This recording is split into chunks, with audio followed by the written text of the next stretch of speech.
I'm on a bit of a Grimdark kick at the moment. Maybe it's because I've got this horrible cold. So what better way to satisfy that itch than with one of my favourite miniatures to come out of Games Workshop. Every single Underworlds kit has one cracking miniature. Even the factions that I don't care about still has something that I look at and I'm like, I'd love to paint that. Actually, the Stormcast one isn't that impressive. I just don't like Underworlds. Not because of the design, or the fact that Games Workshop made everybody who purchased all of the hundreds of cards that went along with the game bin literally every single one of them because they completely invalidated them in the next edition.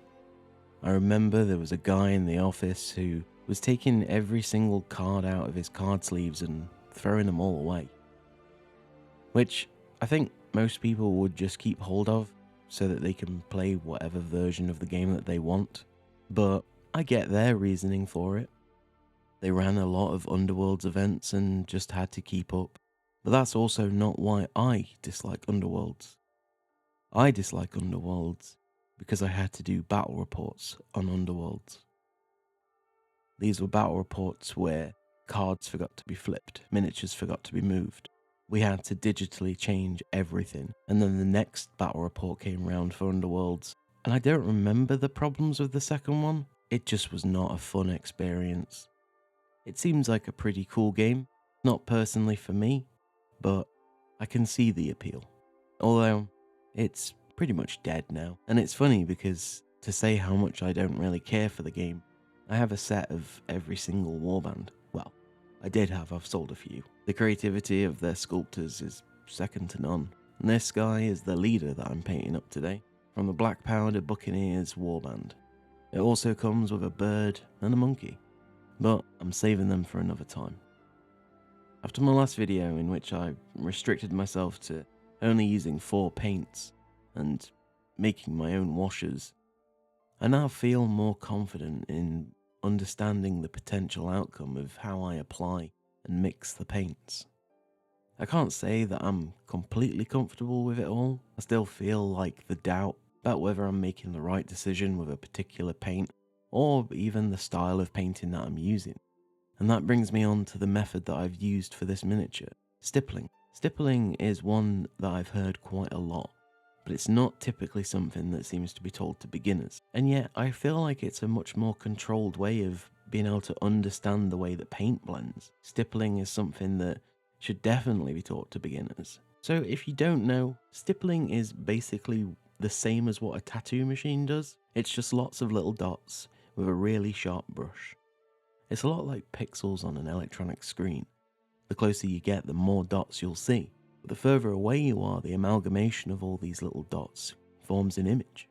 Or in this case, will form a smooth paint job. However, because I'm doing Grimdark, I don't particularly want to have smooth textures as the outcome. I want it to be bumpy and chaotic. I want to build upon foundations that ultimately will drive the overall miniature away from the bright and the colourful. During my research into stippling, a lot of people suggested using an old, worn-out brush. So I used my Citadel ones. The thing about my Citadel brushes is that they are very old brushes. They were used for painting tutorials and painting up battle report miniatures and terrain. We regularly would have clearouts, and there was one time where there was a huge box just full of brushes and paints. So I've amassed quite a collection. Interestingly, even though I had the full Citadel paint range, I've ended up selling quite a lot of them and buying other brands. Not because I dislike Citadel. I think it's fine as a paint. I don't feel like I have the authority to be able to say what is good or bad paint because I've not been in this that long, but the pots are enough to put me off. And everybody knows that the pots suck, especially if you've ever had to move house with them, because you can guarantee they're going to spill everywhere. So, with this in mind, you can imagine that the brushes aren't exactly in the best condition. So I wanted to use these, not just because I wanted to ruin my actual good brushes, thank you again Artisopus, but I really like the idea of stippling with a brush that has split bristles and isn't sharp. as I feel that it will give a lot more texture and a lot more scratchiness to the overall paint job.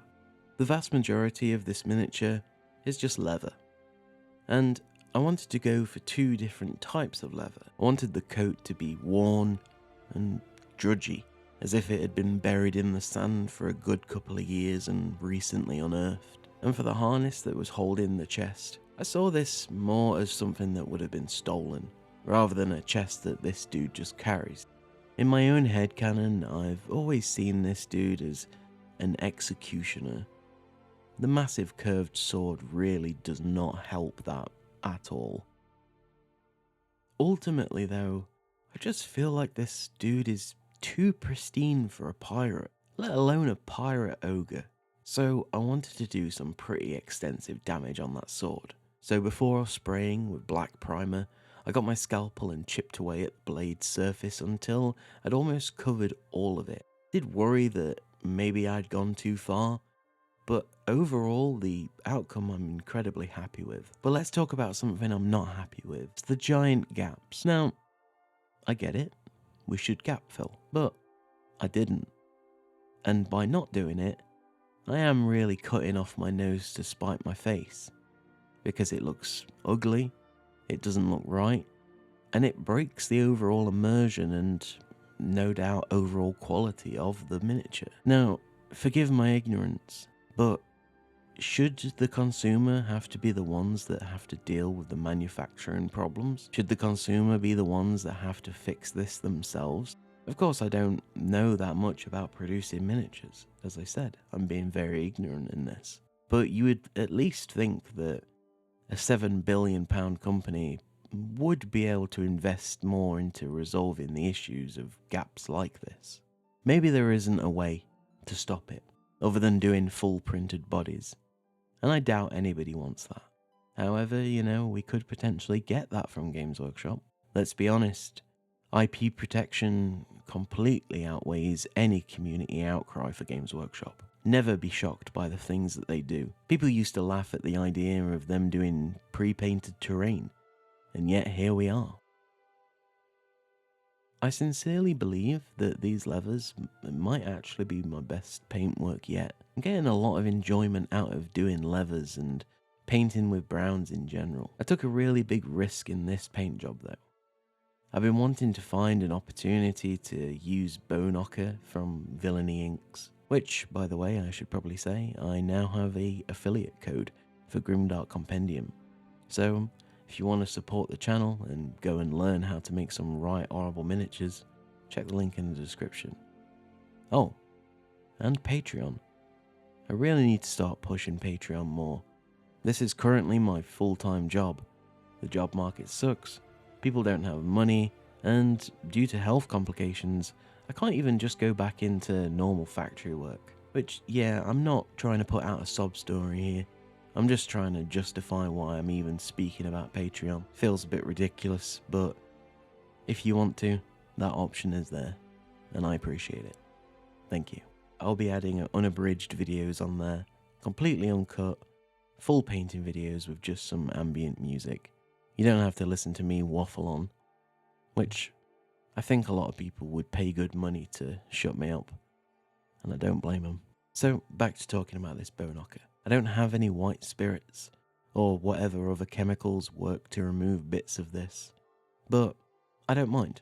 I just really enjoy going against what instructions tell me to do just to see what happens. So with the Bone Ochre, I also stippled that on over the top of the brighter areas of the leather. It transformed the entire thing and blended it all together to really pull off this more realistic looking leather.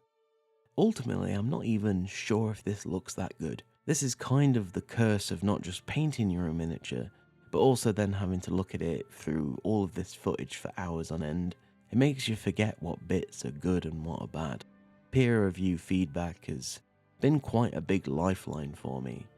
I'm not really the sort of person that thinks that their work is particularly good, but what I do satisfies me. And ultimately, that's a lot more important compared to whether or not a creation is enjoyed by anybody else. You've got to make things for yourself and for nobody else. You've got to let yourself ignore the flow of the river.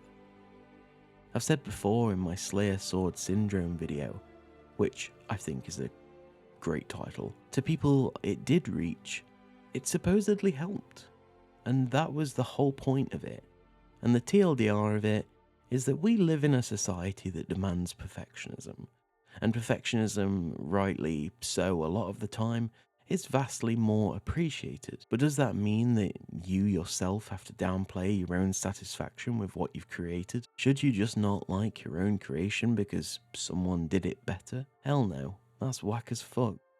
You gotta love what you do. Whilst I had an incredible introduction to this hobby by being at the forefront of filming painting tutorials and editing shows like Citadel Colour Masterclass, I managed to absorb the information around how to paint without ever really doing it. It's obviously helped me quite a bit, and I do feel like I know more than the basics because of that. And it's probably helped me achieve above what I expected from myself in a short amount of time. But it's also horrible. I used to sit next to one of 2 army painters for battle report, and let me tell you, when you come in day after day, seeing these stunning miniatures being painted all the time, and you're surrounded by people who are all deemed as professional painters, let alone having to work with those from heavy metal, it doesn't matter how good your miniatures are. When the standard that you see is so high, you simply can't escape a higher standard of self-criticism. And I think this is one of the biggest problems for people who are exclusively trying to hit that box art tier of paint jobs, because that's also what you're going to be seeing on social media all the time. It's very rare that I see something that would be classed as a beginner or intermediate paint job. The ones that the algorithm shows me are the crazy like flame on miniatures. It shows me golden demon winners. It shows me incredible non-metallic metals. So if I'm getting that, so is everybody else. Let's talk a bit more about the miniature. I was in 2 minds about how I wanted to do the metals. Do I try my hardest at potentially doing some or do I just paint it without that kind of technique involved? Well, I think I've hit a bit of a middle ground. I don't believe it's OSL, but I guess it's the foundation of it.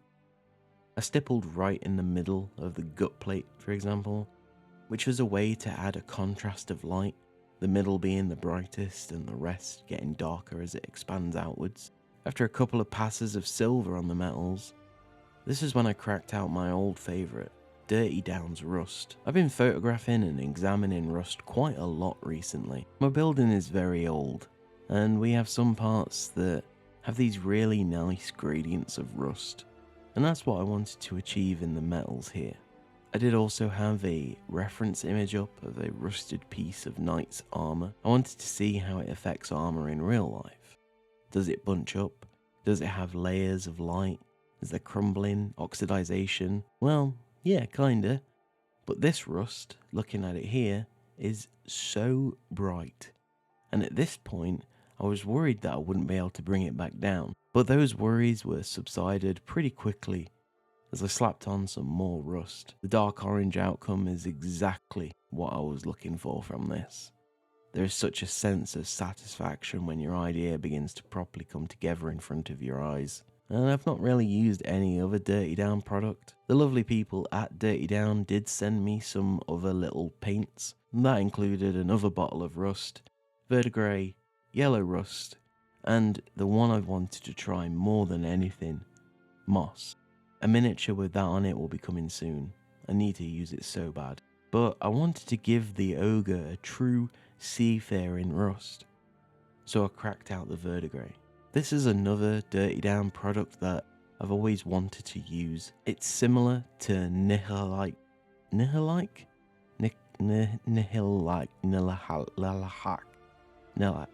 Oxide from Citadel. This was really easy to work with.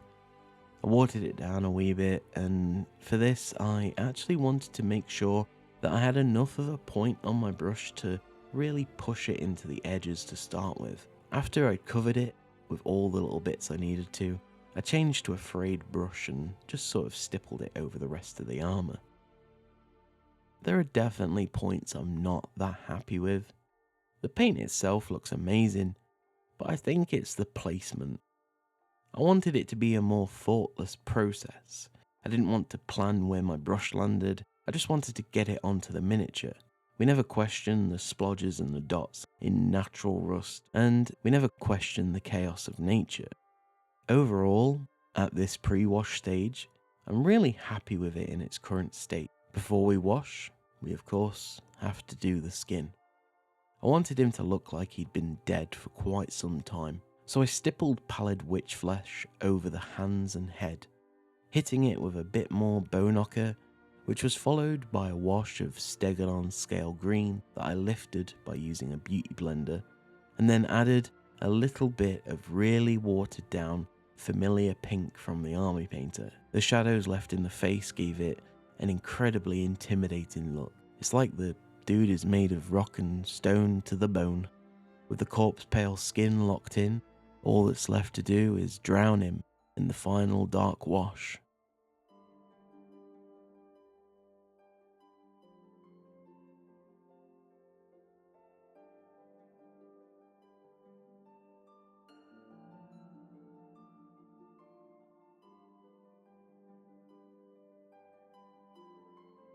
I again reduced it back a little bit more with a beauty blender so as not to completely overwhelm every detail with the wash, but just enough to desaturate the entire thing.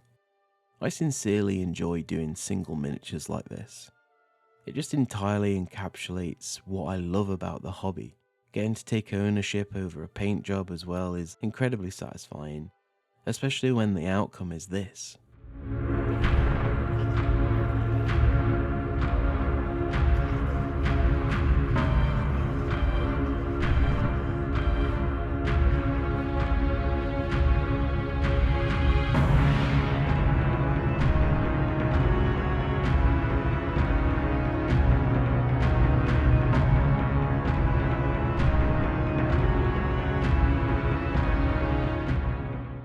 I'm seeing more and more progress in my work, and I hope you are too. I've always done a lot of work to help improve my production as well. For those that understand, I'm shooting in log now.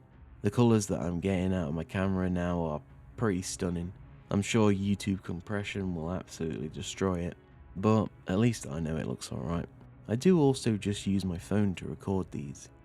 I recently changed to a different app as well. I was using the Blackmagic one, but I've now decided to pay for a camera app that basically lets me fiddle with all the settings. I think it's called like MS Pro 24 FPS or something along those lines. I can never remember its actual name. But if you're somebody who needs this level of control, then I'd say it's worth investing into, but nothing will beat a DSLR for me. My first big purchase milestone for the channel is gonna be getting some proper cameras. The phone has served me incredibly well so far, but the limitations on aperture and general consumer grade lenses just aren't the best. So once again, I thank you so much for watching this.